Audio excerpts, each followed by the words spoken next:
All right, so I like this video. It's got a very nice story in it, but we recorded this in a park, and just while the interview was happening, an alarm went off, and I didn't really want to stop Susan because the way she was telling the story, there was a nice momentum, and I didn't want to lose the essence, because when you do it again, it's not as good, right? So don't mind the first minute; it goes off after a while, and I hope you enjoy the video.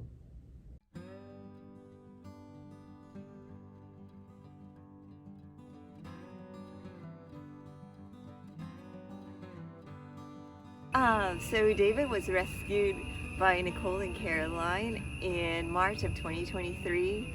He was a stray in a Malay area in Puchong, and there were some people who were feeding him for many years, but then he was found with a horrible slash wound, and it got infected with maggots, and by the time Nicole was able to rescue him, he was almost dead. They got him to the vet, and they weren't sure he was going to pull through, but he finally did. So he was the most gentle boy throughout all of his recovery, and then he was sent to a boarding house for a couple of months, but unfortunately the boarding house was run by an unscrupulous person who was stealing money, and it was shut down. And then he was moved to another foster home for a short time, but that didn't work out.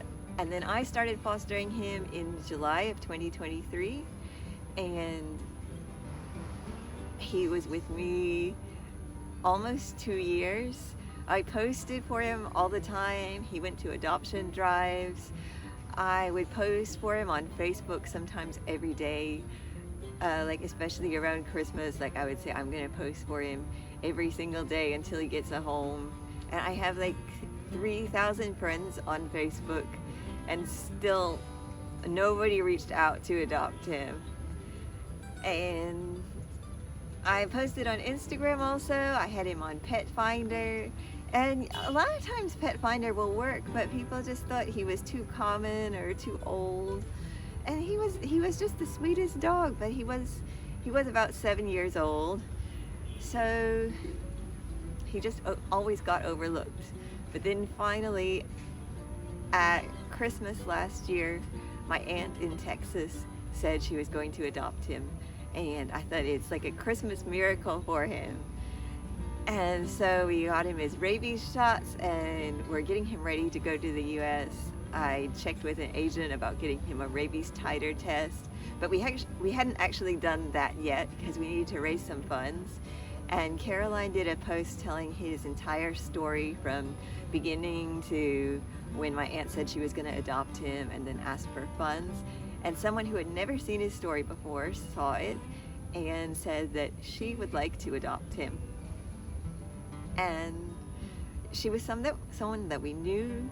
She had 2 other adopted dogs, and so we thought it would be great for him to have a chance not to need to make the long trip. And my aunt was okay with it too, because she said she just wanted the best for him no matter what. And so in February, after the My Furry Valentine event, David went to his home, and he's been doing so wonderfully there. When he was with my dogs, he would play with them for maybe 10-15 minutes. Then he would go take a nap. Now in his new home, he'll play for more than an hour. And he was staying outdoors at my place because, he was used to living outdoors, and I didn't really have space inside. But now he's fully indoors. He sleeps in the bed with his adopter. He sleeps on the couch. He sleeps in a fancy chair like a throne. He's living like a king, and I'm just so happy for him. Guys, this is unbelievable. He's literally ignoring me. I've asked him to come up, go to bed for like a million times over. He could not be bothered to move his ass. Look at the weirdest way he sleeps across the beanbag. He's done this from day one. Nicole would know when she first came to visit him. He likes hanging his ass out of the beanbag for some reason. The two are already in my room. Look at him. Look at him, guys. Isn't he the greatest pretender? Look at this Uncle David. Look at him. Unfreaking believable. Unbelievable. Look at that.